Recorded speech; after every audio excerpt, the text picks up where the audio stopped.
You're listening to Virgin Radio. Tom Allen here, and I am delighted to be joined by one of Britain's best-loved broadcasters who brightens our day, whatever the weather. She's here to talk about her new novel, Meet Me at Sunset. It's a story of love, ambition, secrets.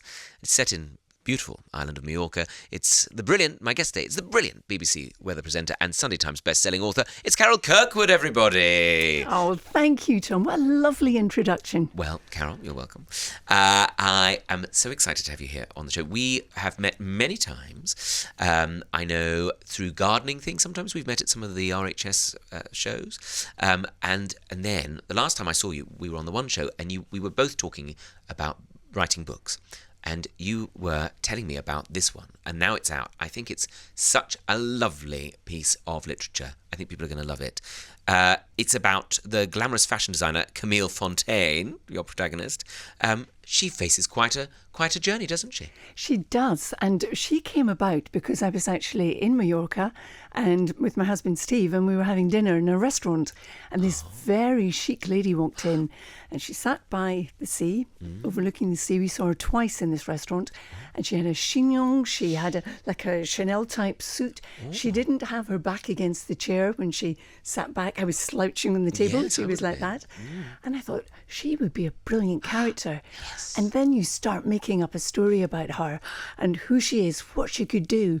Yes. And where her life would take her. And that's where she came. And she is, as you say, the central character in my book. She's a fashion designer. Fashion designer with her famous bag that everybody loves, these beautiful bags that she makes. And it's so lovely because I've been so loving the book because it takes you on this lovely journey to Mallorca and to New York and all different places you want to be with people you want to spend time with, are intrigued by their lives.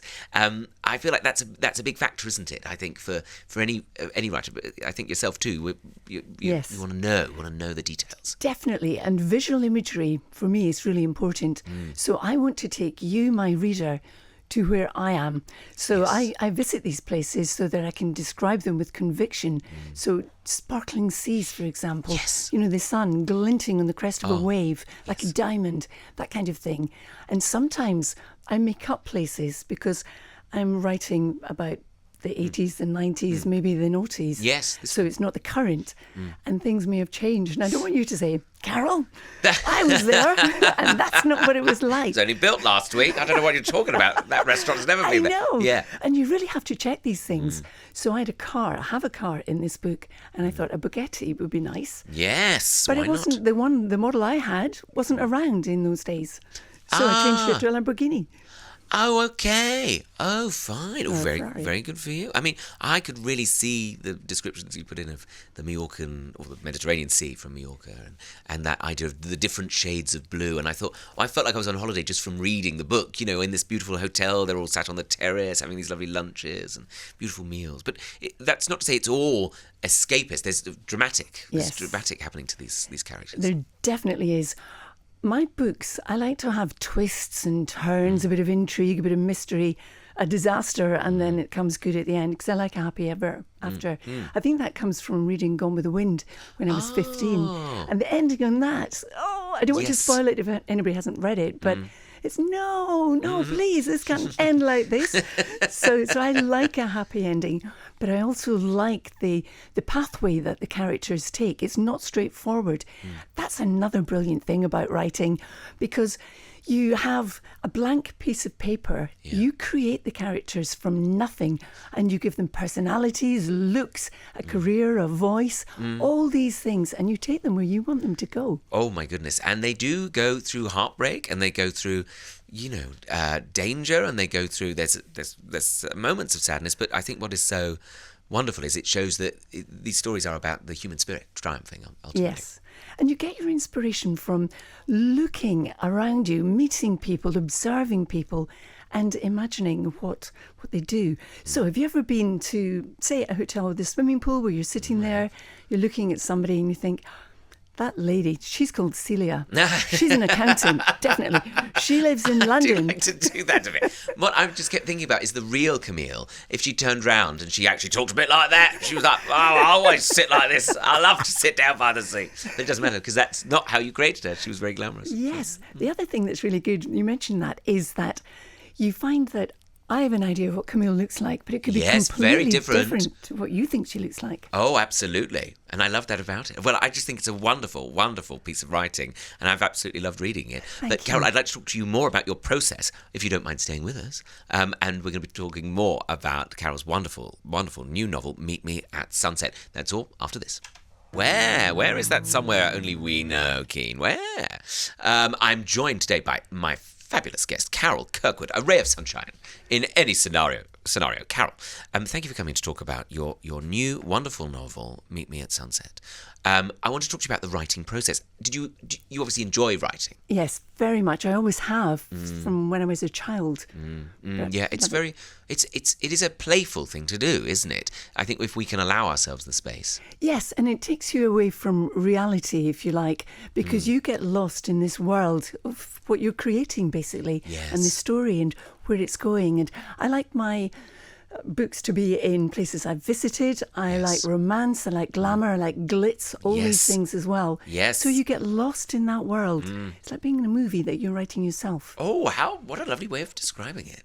I mean, that's what I love about the book, though. It is a lovely place to escape to. And we were just saying during the music there how I think, however stressful your world might be, and the news is full of terrible things happening, but actually that means we need escapism, and I think that's important because it means we can face the seriousness of the world. I mean, that's why I think your books are so valuable. They're so important to people. Tom, I think you should be my agent. I'm not sure if I can afford you, but I'll try. I'll do a discount rate for you. Fabulous. But we will have to do a lot of research trips to places like Mallorca because it sounds fabulous in the book.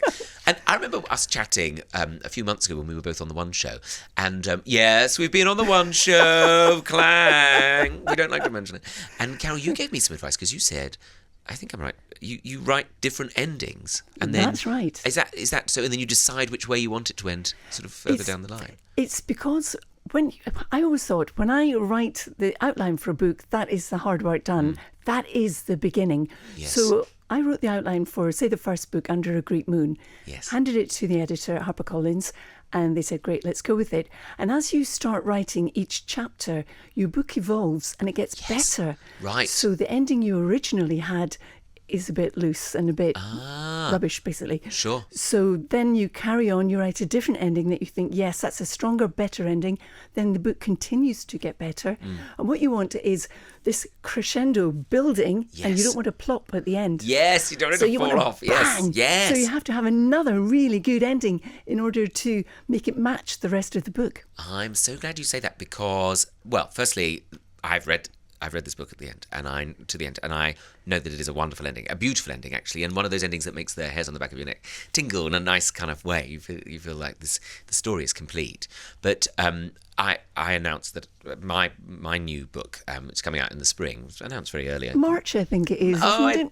Carol, thank you. I can't wait for it, Tom. The world of publishing is an interesting one, but they like to announce things months in advance. Yes.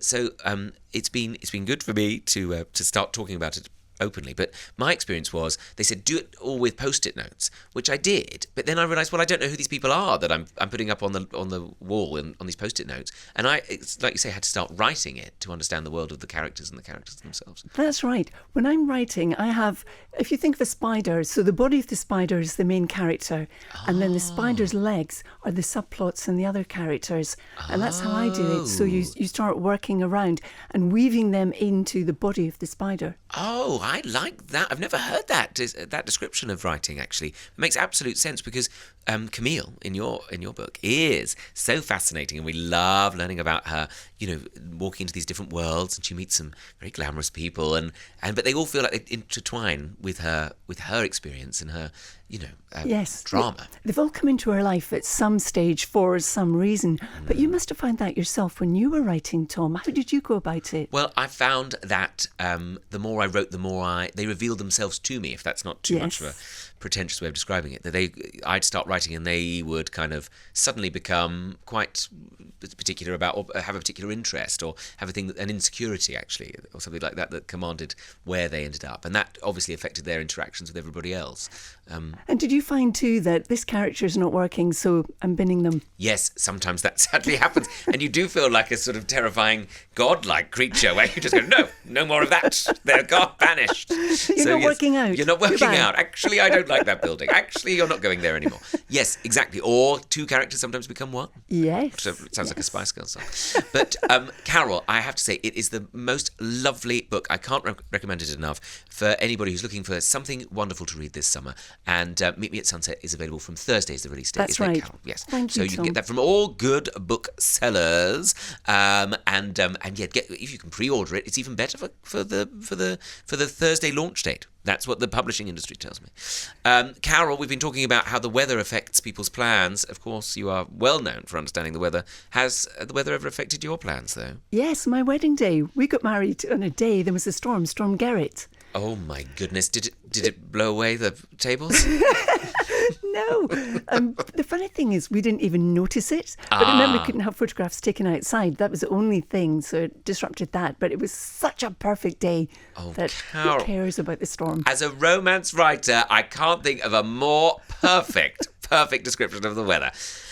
Carol Kirkwood, thank you for being my guest. And Meet Me at Sunset is available from Thursday from all good booksellers. And you are going to love it. You guys, you're going to love the romance. You're going to love the glamour. And I'm just very grateful that Carol has joined us today. Carol! Thank you, Tom. Thank you. And thanks for the book.